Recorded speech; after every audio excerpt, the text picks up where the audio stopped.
ہر کام کی بنیاد حق الیقین پر ہونی چاہیے۔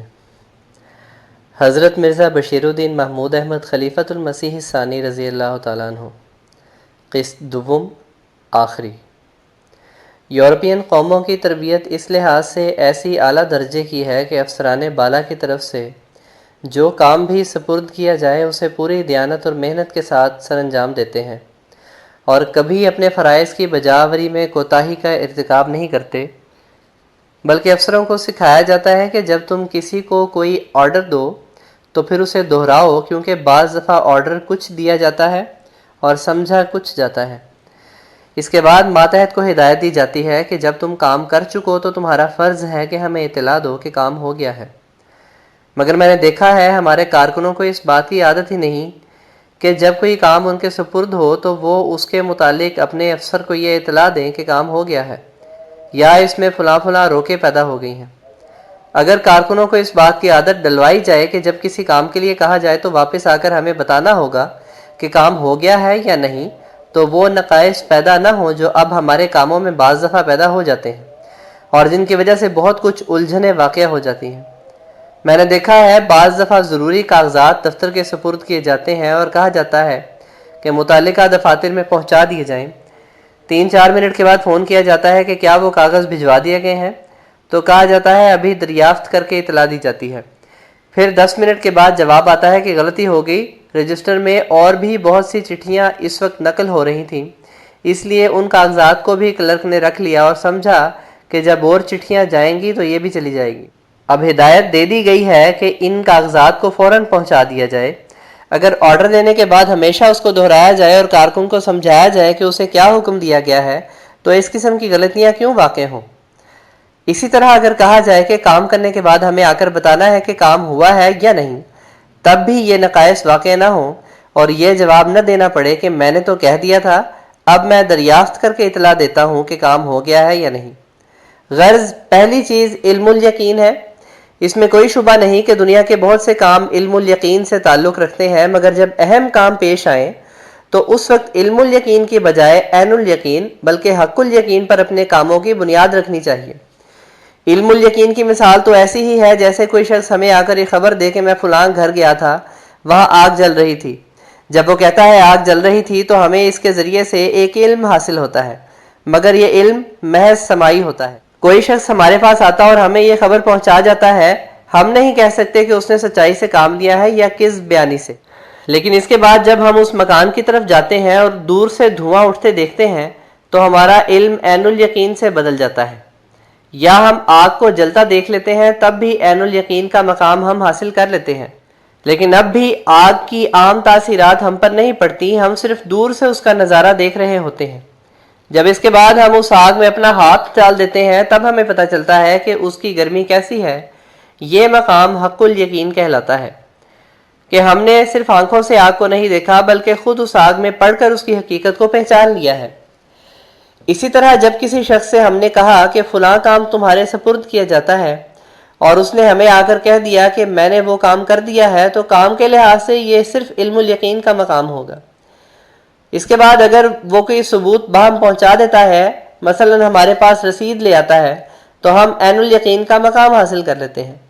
پھر آخر میں جب ہمیں ہر لحاظ سے کام کے متعلق اطمینان حاصل ہو جاتا ہے اور ہم سمجھتے ہیں کہ جو کام اس کے سپرد کیا گیا تھا وہ واقع میں ہو چکا ہے، تو ہمیں حق الیقین حاصل ہو جاتا ہے۔ دنیا میں بہت سے لوگ اپنے کاموں کی بنیاد ابتدائی یقین پر رکھتے ہیں اور اس طرح کئی امور میں ٹھوکر کھاتے یا کام کو نقصان پہنچا دیتے ہیں۔ بہرحال جسے علم الیقین ہوتا ہے اس سے بہت زیادہ جدوجہد اس شخص کی ہوتی ہے جسے عین الیقین حاصل ہوتا ہے، اور جسے حق الیقین حاصل ہو جائے وہ تو کمال درجے کی جدوجہد سے کام لینا شروع کر دیتا ہے۔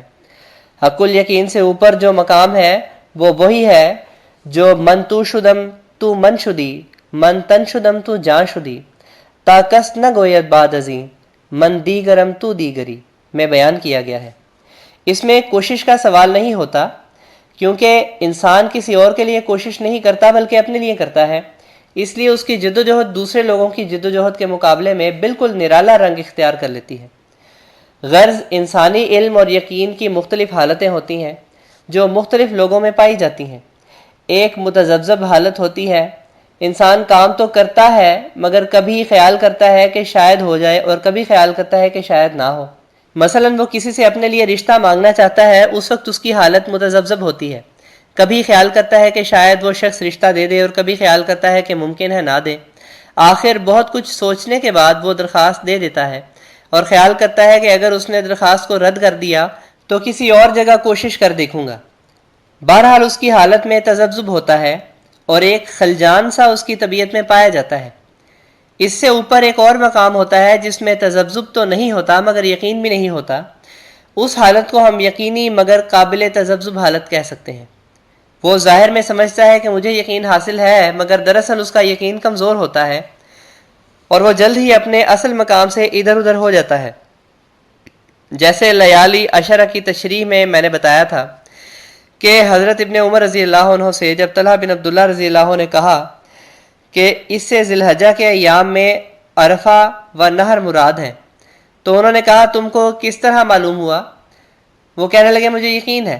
اس پر انہوں نے کہا اگر یقین ہے تو میں ابھی تم کو شک میں ڈال دیتا ہوں۔ اس کی وجہ یہی تھی کہ وہ جانتے تھے اس بارے میں رسول کریم صلی اللہ علیہ وسلم سے کوئی بات مروی نہیں، جو کچھ کہا جاتا ہے روایت کی اپنی رائے ہے، اس لیے انہیں آسانی سے شبہ ڈالا جا سکتا ہے۔ گویا یہ مقام ایسا ہے جس میں انسان کو شک تو نہیں ہوتا مگر شک کا امکان ہوتا ہے، اور گو وہ اپنے مقصد کے لیے زیادہ جدوجہد کرتا ہے مگر ابھی اس کا دائرہ محدود ہوتا ہے۔ دیوانہ وار جدوجہد کے لیے وہ تیار نہیں ہوتا۔ اس کے بعد ایک اور حالت ہوتی ہے جس میں انسان کو یقین تو ہوتا ہے مگر غیر معمولی حالات میں وہ ہل جانے والا ہوتا ہے، اور کبھی انسان کو ایسا مضبوط یقین حاصل ہوتا ہے کہ بیسیوں دلائل اس کے سامنے پیش کیے جائے وہ گھبراتا نہیں۔ وہ علی وجہ البصیرت اپنے دعوے پر قائم ہوتا ہے اور سمجھتا ہے کہ بات اس طرح نہیں جس طرح لوگ کہتے ہیں، بلکہ اس طرح ہے جس طرح میں کہتا ہوں۔ ایسا شخص اپنے مقصد کے حصول کے لیے دوسروں سے بہت زیادہ کوشش کرتا ہے اور اس کے قدم کو غیر معمولی ثبات حاصل ہوتا ہے۔ وہ بسا اوقات مشکلات و حوادث کے طوفان میں گر جاتا ہے مگر اس کے قدم ڈگمگاتے نہیں اور وہ مضبوطی سے اپنے مقام پر کھڑا رہتا ہے۔ غرض جتنا جتنا یقین ہوتا ہے اتنی ہی اس کے مقابلے میں کوشش کی جاتی ہے۔ جسے قطعی یقین حاصل ہوتا ہے وہ بالکل اور طرح کوشش کرتا ہے۔ اس کی کیفیت یہ ہوتی ہے کہ وہ مجنونانہ وار اپنے کام کے لیے کھڑا ہو جاتا ہے اور کسی بڑی سے بڑی روک کی بھی پرواہ نہیں کرتا۔ وہ سمجھتا ہے کہ جس کام کے لیے میں کھڑا ہوا ہوں وہ بہرحال ہو جائے گا، لیکن جو شخص سمجھتا ہے کہ کام ہوگا ہی نہیں وہ کوشش بھی نہیں کرتا، اور اگر کچھ کرتا بھی ہے تو نہایت بے دلی سے، کیونکہ یہ خیال اس کے دل میں بیٹھ چکا ہوتا ہے کہ کام تو ہونا ہی نہیں۔ بہرحال ہر ایک کام اپنی اہمیت کے لحاظ سے یقین کا ایک درجہ چاہتا ہے۔ بعض کام متذبذب بھی کر لیتا ہے، بعض قابل تذبذب بھی کر لیتا ہے، بعض مضبوط مگر غیر معمولی حالات میں ہل جانے والا بھی کر لیتا ہے، لیکن جسے اپنے کام کے متعلق غیر معمولی یقین حاصل ہوتا ہے اور وہ سمجھتا ہے کہ یہ ممکن ہی نہیں کہ جس کام کے لیے میں کھڑا ہوں وہ نہ ہو، زمین و آسمان ٹل سکتے ہیں مگر میں اپنے کام میں ناکام نہیں ہو سکتا، اس کے پاس چونکہ اپنے نفس کو تسلی دینے یا لوگوں کو خاموش کرانے کے لیے کوئی عذر نہیں ہوتا، اس لیے وہ سر توڑ کوشش شروع کر دیتا ہے۔ وہ جانتا ہے کہ میری کانشیس بھی مجھے ناکامی پر ملامت کرے گی اور دنیا بھی مجھے ملامت کرے گی۔